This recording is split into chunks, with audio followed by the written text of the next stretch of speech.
I always said the camera never lies, but I know now that's not true. It only shows what you pointed at, and I've spent years pointing mine at the wrong things. Or maybe the right things, depending on who you ask.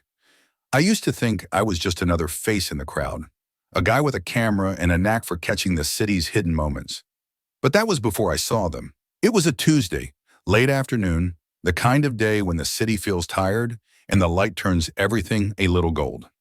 I was standing on the corner of 8th and Main, pretending to fiddle with my lens, when I saw them step out of the coffee shop. Something about the way they moved, quick but not hurried, like they were always just a little out of step with the world, caught my eye. I snapped a photo, just one, but when I looked at it later, I couldn't stop staring. I started seeing them everywhere after that. Or maybe I started looking. It's hard to say which came first. At first, it was just chance. Passing on the street, catching a glimpse through a bus window, a reflection in a shop door. But soon I learned their patterns. I knew when they left for work, when they stopped for groceries, when they paused to tie their shoe at the corner of 12th and Pine. My camera was always ready.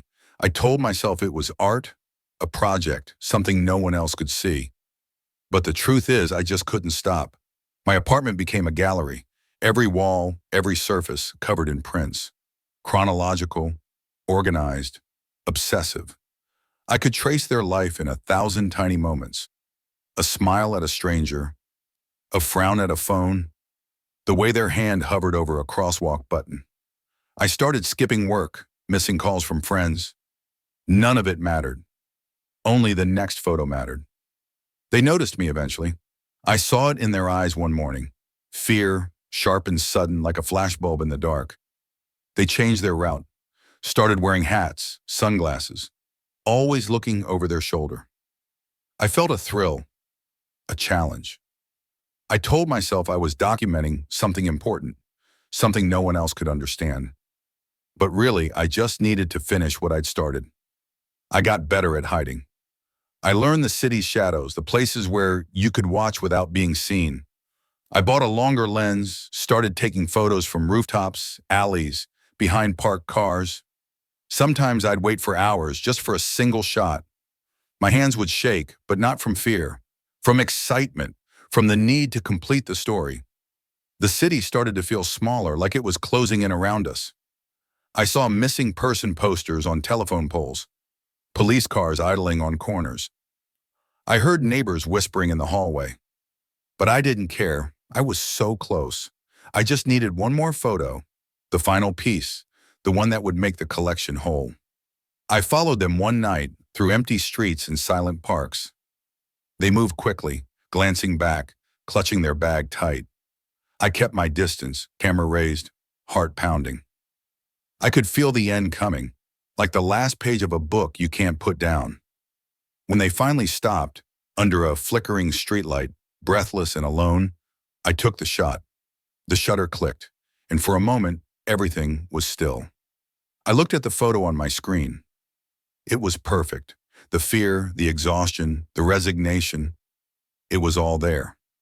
The story was complete. I went home and printed the photo, pinning it to the center of my wall. I stood back and looked at my work. It didn't feel like victory. It didn't feel like anything at all. Just emptiness, and the echo of footsteps in the hallway outside. I packed my camera in its case, careful and methodical. I gathered a stack of photos, the ones that mattered most, and put them in a folder. Then I walked to the nearest police station, the city humming quietly around me.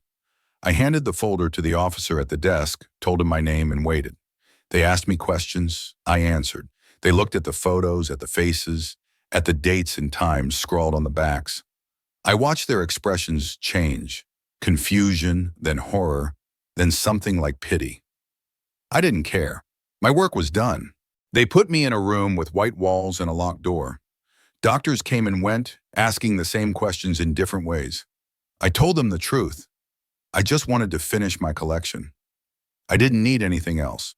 Now I sit in a place where the windows don't open and the doors only unlock from the outside. The walls are bare, and the only faces I see are strangers. They say I'll be here a long time, maybe forever. I don't mind, my story is finished. There's nothing left to photograph. Sometimes late at night, I hear footsteps in the hallway, soft, measured, always stopping just outside my door. The sound is different from the daytime shuffle of staff or the hurried steps of orderlies. These footsteps are deliberate, almost hesitant, as if whoever is out there is listening for something on the other side. I imagine someone is watching me now, the way I used to watch them, waiting for a sign, a movement, a reason to come closer. Maybe it's a nurse making rounds, clipboard pressed to her chest, eyes flicking to the small window in my door. Or maybe it's just the echo of my own routine, bouncing back at me from these empty, sterile walls. I don't bother to ask. I don't need to know. The not knowing is almost comforting, a kind of background noise that fills the space where curiosity used to live. The doctors say I'm unwell. They use words like fixation and delusion, as if those are things you can see in an X-ray or measure with a thermometer. They sit across from me in their white coats, pens poised above notepads, waiting for me to say something that fits their diagnosis. They ask me why I did it, what I hope to find if I ever felt sorry. I tell them the same thing every time. I wanted to capture the truth, to see the world as it really is. But they never seem satisfied with that answer. They want remorse, or fear, or something that looks like regret. I don't have any of those things. I just have the memory of that last photograph, the one that made everything quiet inside my head. Sometimes I think they're afraid of that silence, the way it settles over the room when I stop talking. Sometimes I think about the person in the photos. I wonder if they're still out there, or if they disappeared into the city the way so many faces do. I wonder if they ever look over their shoulder, searching for a camera that isn't there anymore. I wonder if they feel safe now, if the world feels bigger without me in it.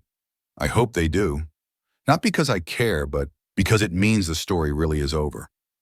There's a strange comfort in knowing that somewhere out there, life goes on without me. Unwatched, unrecorded, free. The staff here keep their distance. I see the way they look at me, careful, cautious, like I might snap at any moment. They speak in low voices when they think I can't hear, passing my file from hand to hand as if it might burn them. I don't blame them. I know what I am. I see it in the way they double-check the locks, the way they whisper in the hallway, the way their eyes flick to the security camera above my door. I'm not like the others here. I don't scream or cry or beg to go home. I just sit and wait, watching the light change on the walls, counting the days by the meals that slide through the slot in my door. The routine is simple, predictable, and I find a strange peace in its repetition. Sometimes I close my eyes and try to remember the city, the rush of traffic, the smell of rain on concrete, the way the world looked through my lens. But it's all fading now, replaced by the steady hum of fluorescent lights and the distant sound of keys turning in locks. The colors are gone, replaced by the pale blue of hospital sheets and the dull gray of painted cinder block. I don't miss it. I don't miss anything. The world outside is just a memory, blurred and distant, like an old photograph left too long in the sun. They say I'll never leave this place. That's fine. Out there, I was always searching for something I could never quite catch. In here, there's nothing left to chase. The story is finished, the collection complete. All that's left is silence, and the knowledge that I'll never take another photograph again.